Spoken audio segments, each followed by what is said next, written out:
Hello, Mackenzie here. Before I start the animation, I would like to say that this is taking place in an AU or alternate universe where it's being played by all females rather than being played by all males. Thank you, and I hope you enjoy. The Tragedy of Julius Caesar by William Shakespeare, Act 1, Scene 1, Rome, a street. Hence! Home, you idle creatures, get you home. Is this a holiday? What know you not? Being mechanical, you ought not walk. Upon a laboring day, without the sign of your profession, speak. What trade art thou? Why, sir, a carpenter. Where is thy leather apron in thy rule? What dost thou with thy best apparel on? You, sir, what trade are you? Truly, sir, in respect of a fine workman, I am but, as you would say, a cobbler. But what trade art thou? Answer me directly. A trade, sir, that I hope I may use with safe conscience, which is indeed, sir, a mender of bad souls. What trade thou, knave? Thou naughty knave, what trade? Nay, I beseech you, sir, be not out with me, yet, if you be out, sir, I can mend you. What meanest thou by that? Mend me, thou saucy fellow. Why, sir, cobble you. Thou art a cobbler, art thou? Truly, sir, all that I live by is with the all.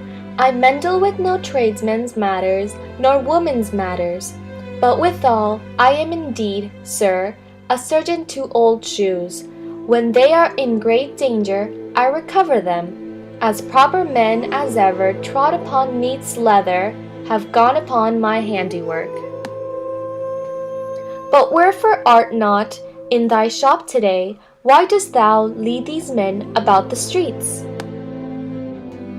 Truly, sir, to wear out their shoes, to get myself into more work. But indeed, sir, we make holiday to see Caesar and rejoice in his triumph. Wherefore rejoice? What conquest brings thee home? What tributaries follow him to Rome? To grace in captive bonds his chariot wields? You blocks, you stones, you worse than senseless things! O you hard hearts, you cruel men of Rome, know you not Pompey? Many times and oft have you climbed up to walls and battlements, to tower and windows ye, to chimney tops, your infants in your arms, and there have sat the livelong days with patient expectation, to see great Pompey pass in the streets of Rome. And when you saw his chariot but appear, have you not made any universal shout? That timber trembles underneath her banks to hear the replication of your sounds made in her concave shores. And do you now not put on your best attire? And do you now call out a holiday? And do you now strew flowers in his way that come in triumph over Pompey's blood? Begone! Run to your houses, fall upon your knees, pray to gods to intermit the plague that needs must light on his ingratitude. Go, go, good countrymen, and for this fault, assemble all the poor men of your sort, draw them to timber banks, and weep your tears into the channel till the lowest stream, do kiss the most exalted shores of all. See where their basset medals, not to be moved, they vanish tongue-tied into their guiltiness.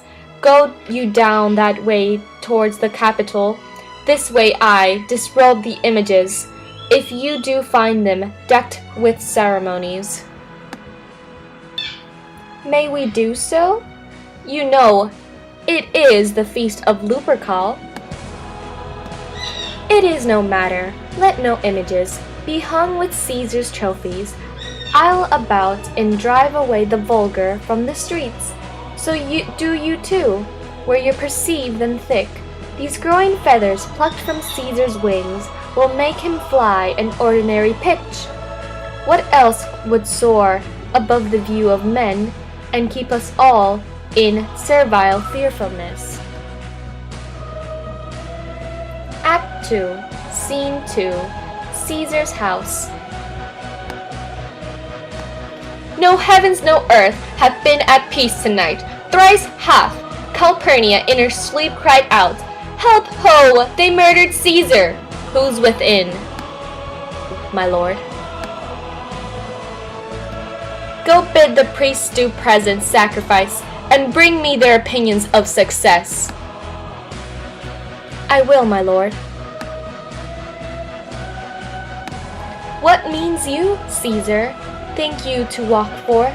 You shall not stir out of your house today. Caesar shall forth. The things that threaten me ne'er looked but on my back. When they shall see the face of Caesar, they are vanished. Caesar, I never stood on ceremonies, yet now they frighten me. There is one within, beside the things that we have heard and seen. Recount most horrid sights seen by the watch.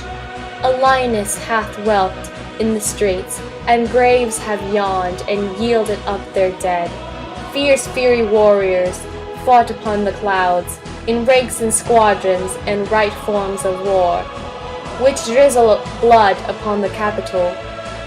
The noise of battle hurtled in the air, horses did nigh, and dying men did groan, and ghosts did shriek and squeal about the streets.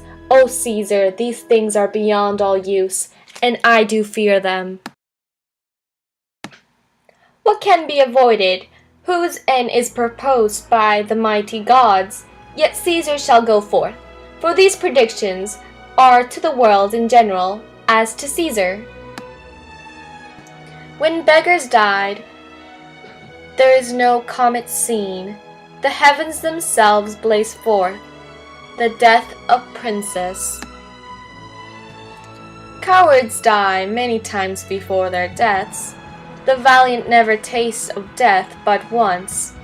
Of all the wonders that I yet have heard, it seems to me most strange that men should fear, seeing that death, a necessary end, will come when it will come. What say the arguers?